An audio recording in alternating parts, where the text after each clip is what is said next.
For 50 years, Global TV has been entertaining Canadians with hit programming across all genres, from drama to comedy and everything in between. And joining us this morning to mark this major milestone and Global's exciting new lineup of primetime shows is Global's Troy Reeb, Executive Vice President of Networks and Content. Troy, good morning to you, and happy anniversary. Happy anniversary to the two of you. You've been such an incredibly important part of this network for so long now. It's, I mean, not 50 years, but... But for a little while, yeah, absolutely. What is 50 years? Put that into some sort of context for us, if you can. Well, it's interesting. You go back, the network actually launched on January 4th, I think, of 1974, and the original plan was to have 97 transmitters in a single station, which is still the station at Barber Green Road here in Toronto. But they actually only launched with 7 transmitters that were only in southern Ontario. And then the network built out over the years, and they eventually acquired a number of stations in other markets and in the West, and they built out what was the third national network to challenge the dominance of CBC and CTV at the time. And of course, in the late 80s and then through the 90s and early 2000s, Global was, really by far the #1 network in prime time, and it was built on the strength of the shows that started with shows like Love Boat and Charlie's Angels in the late 70s, going through all the way through kind of the must-see TV era of Seinfeld and Cheers and Frasier and Friends, and the hits just went on and on. But in the early days, it only took 2 months after launch that the network was almost bankrupt, and it needed new financial backers, and they had to really do this pivot from what was almost an all-Canadian programming strategy to one that mixed the best of the world and brought in the big Hollywood hits to mix with great Canadian shows like The Morning Show. And the great programming continues just this week. Our new primetime lineup was just announced. Oh, thank goodness. The writers and actors strike finally came to an end last fall. I mean, we were still happy to have the #1 show in the country with Survivor. You know, reality was still there and was still incredibly strong. 45 seasons later, Survivor still #1, the #1 show on Canadian TV, and the new season's coming back shortly.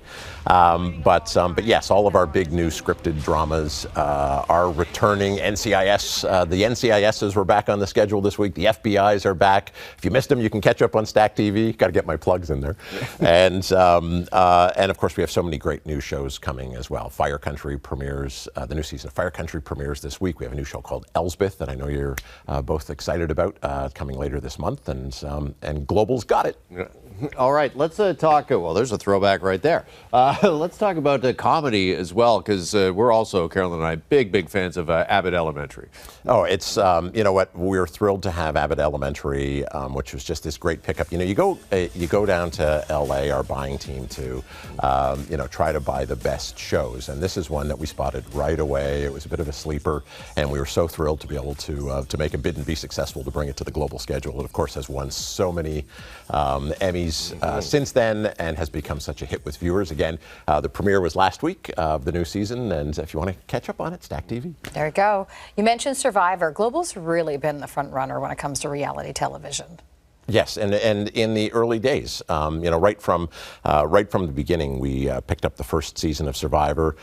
There actually was a global reality channel at one point. When in the heyday of reality television in the early 2000s, they launched a cable network just specifically to run all of the reality shows over and over and over and over again. Cable's changed since then, but for years, that show, and it's had many imitators, but none have come close to matching it. And of course, the other big reality hit for us is Big Brother Canada, which is coming back on March the 5th. I saw Arissa Cox in the building earlier this week. We had a chance to catch up, but I know she cannot wait to show off the new Big Brother house. Yeah, and that's just another example of some of the great original Canadian content that Global has really become known for over the last 50 years. You know, when I think about Global and Canadian content, I think about SCTV in particular, which got its start. You mentioned at Barber Green, the studios north of us here. Yeah, it's amazing to think that, and that really was, a partnership of, the Second City's location here in Toronto. They talked with the Global executives at the time and said, wow, we want to make a comedy show, and they were trying to do it on the cheap, and it looked like it, and they actually leaned into that, and that was the great success of the show, is that once they hit on this idea that they were going to make something that looked like the cheapest television you could ever make from the smallest television market in the world, Mellonville, the idea of SCTV was born. And not only were those first 2 seasons shot at Barbara Green. But the subsequent seasons were then shot at what is now Global Edmonton, ITV in Edmonton. And of course, from those two facilities in Canada, the show went global and went worldwide. Well, we have an exciting 2024 here on Global. So many stars from the shows you mentioned have been on the show in the last couple of weeks and are coming up in the next few weeks as we preview these shows. Troy, thank you so much for stopping by. And thank you. And again, happy anniversary to you, because you are as much a part as the Global family. And, you know, of all my favorite shows, come on, let's face it, the morning show is the best. You know, I never tire of hearing that. Yes. Thank you, Troy. Appreciate it. Great to be with you.